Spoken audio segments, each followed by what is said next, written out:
In the same hall of the people where Mao Zedong received me, the Premier of the People's Republic, Zhou Enlai, made some New Year affirmations of his own. To my questions in English, the Premier gave direct replies in Chinese. 抽烟的啊？抽烟吧？还是抽？上海干得好啊？上海 fine. I found it 非常有。 exciting city. 哦，看那个。南京。Nanking. 就到这三个地方。南京、无锡、上海。Premier Zhou, I find such a sharp contrast for the better between conditions in China today and those conditions I saw here in 1960. That I wonder if I would be right in assuming that China's economic level, general economic level, is now the highest in her history. 是啊，现在可以说，我们这个国民经济的情况，是全面好转了。在这个调整工作已经基本完成了。在这个农业的产量上 Yes. It can now be said that our national economy has achieved an all-round turn for the better, and the work of readjustment has in the main been completed. The agricultural output this year surpassed the peak figure at the end of the first 5-year plan, and the output of grains and cotton in particular increased considerably as compared with last year. In industry, great progress has been made not only in the quantity, but also in the variety and quality of the products. And it can be said that an all-round leap forward has been made in industry. In science and technology, it has reached quite a remarkable level. You can see what has been achieved in culture and education, from the reforms in the drama and the development of education.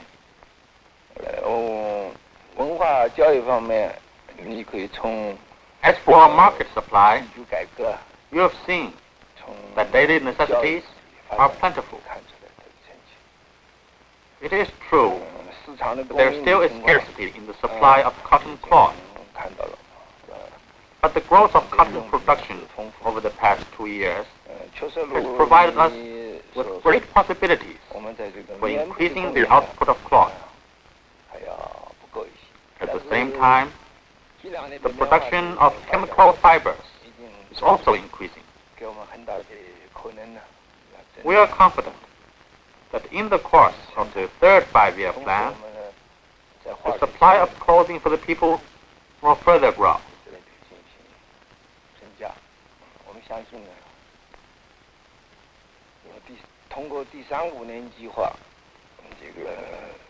The present situation in our national economy is one of an all-round turn for the better and of an all-round growth.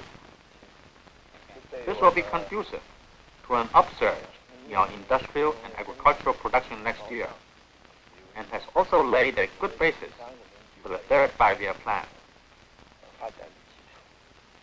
You will soon be having a session of the National People's Congress, and I presume that you'll be making a report on all these matters. I wonder if you could give me some indication of the main points of that report. The National People's Congress convenes on December 21st. It will be the first session of the Third National People's Congress. On behalf of the government, I shall make a report to the National People's Congress on the work of the government, which will probably touch upon the following 3 aspects. First, socialist construction. Second, socialist revolution. And third, international questions.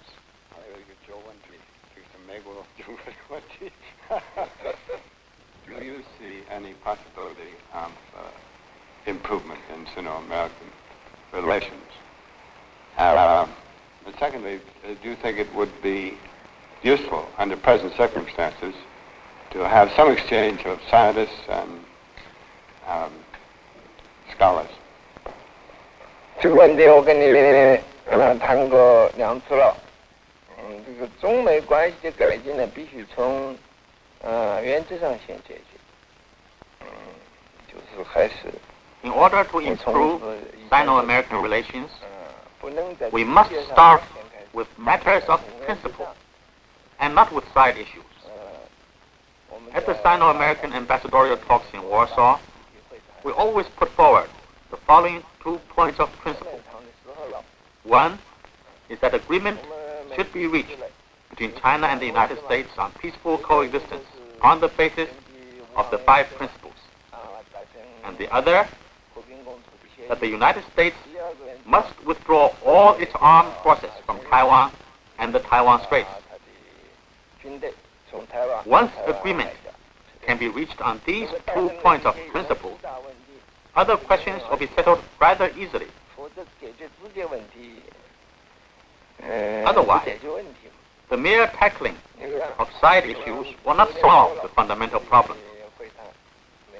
The Warsaw talks have already been going on for more than 9 years, but the United States has all along refused to agree on these 2 points of principle.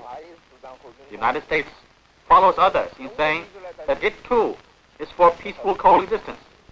But when China calls for it, the United States refuses. Doesn't this prove the hypocrisy of the words of the U.S. government? As for the question of visits to China by some individuals, no agreement is possible at the present time either. Those whom we welcome, the U.S. government won't allow to come, while those it wants to send to China are not welcomed by us. In a word, when questions of principle are not settled, there is deadlock even on minor issues. Perhaps you are an exception. We welcome you, and the U.S. State Department recently permitted you to come. Well, Mr. Premier, under these circumstances, the indication that the United States policy favors creation of an independent Taiwan would seem to remove the possibility, perhaps for many years, of any normalization of Sino-American relations. 那不仅是几年的问题了，那也许是不晓得多少年了。现在当然。At the present time, the Chiang Kai-shek clique on Taiwan claims to represent China. Of course, no patriotic Chinese can agree to that.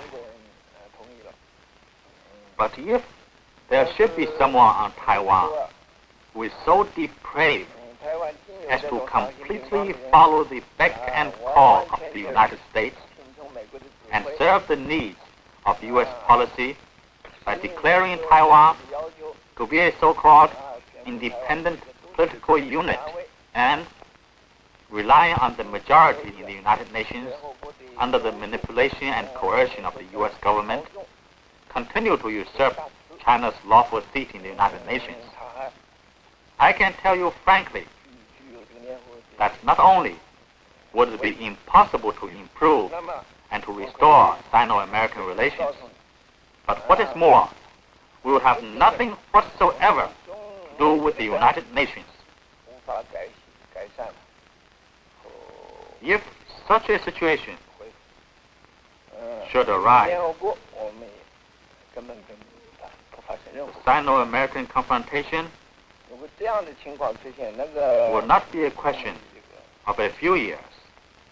It will be of a long duration, of we don't know how many years. It will remain that way until the day comes, and I believe the day will come, when the United States finds itself no longer able to continue along this path and gives up this policy. Very rapidly, the number of nations that favor restoring China's seat in the UN is increasing. More and more nations now maintain relations with China. It may be that there's a majority already in favor of seating China in the UN. Do you expect to see China's seat restored this year? No. That is in the present session, 1965. No. We do not. 那不可能嘛。 That's not possible.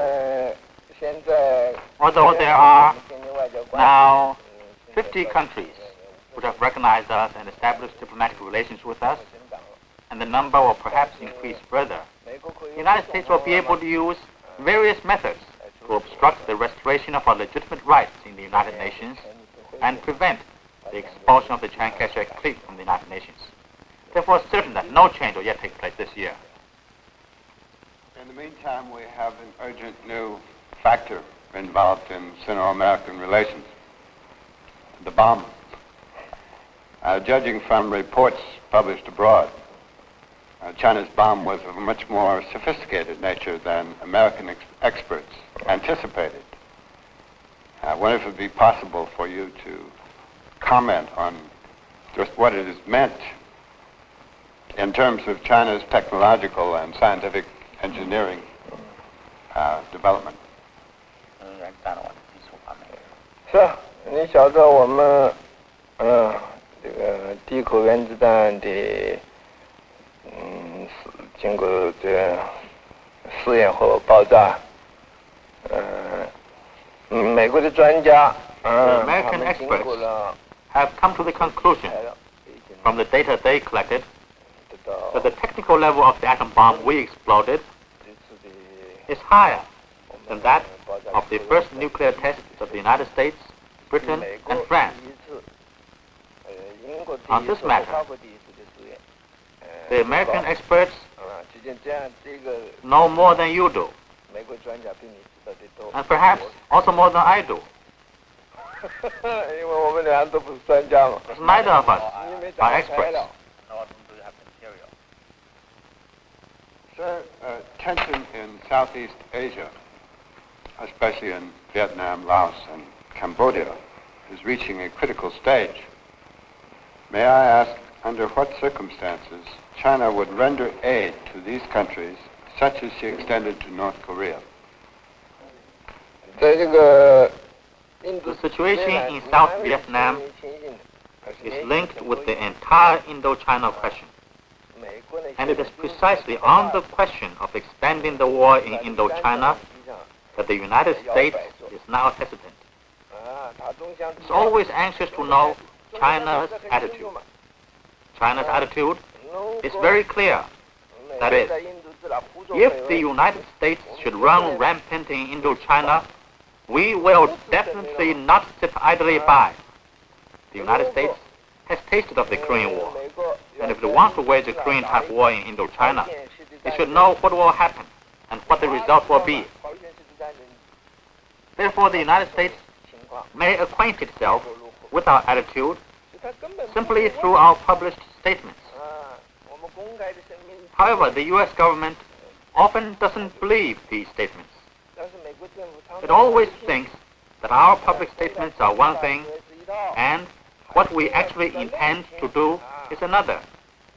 The United States is always anxious to get some inside information, thinking that only then can decide on its policies. In fact, it doesn't understand that throughout the 15 years since the founding of the People's Republic of China, every word that we have spoken counts. We mean what we say. Unlike them, we don't practice double tactics, saying one thing while doing another. Ours is a socialist state. We're responsible to the Chinese people and responsible to the people of the whole world. We live up to our words. I hope we have time for one question on Sino-Soviet relations. Perhaps the most direct one would be, since the fall of Khrushchev, does China still insist that the Soviet Union should not participate in the next Afro-Asian conference? 关于亚非会议的问题，我们是坚定的遵守。 With regard to the forthcoming African Asian Conference, we firmly abide by all the agreements reached at the preparatory meeting for the second Asian African Conference held last April in Jakarta. At that meeting, as in the Bandung Conference, unanimity had to be achieved before agreement on any question could be reached. As for those questions which the majority of the participants did not approve of, or on which no agreement could be reached, they were set aside. The principles of reaching agreement through unanimity and seeking common ground while retaining differences are precisely the Bandung spirit commonly acknowledged by the Asian and African countries. These principles were once again adhered to at the Jakarta preparatory meeting. Well, that's very clear. I have 100 other questions, but I think I will have consumed all the time you've generously allotted me. And I want to thank you very much for a very enlightening interview. Well, thank you. Good. Goodbye. 晚安见。Good evening. 谢谢。晚安见。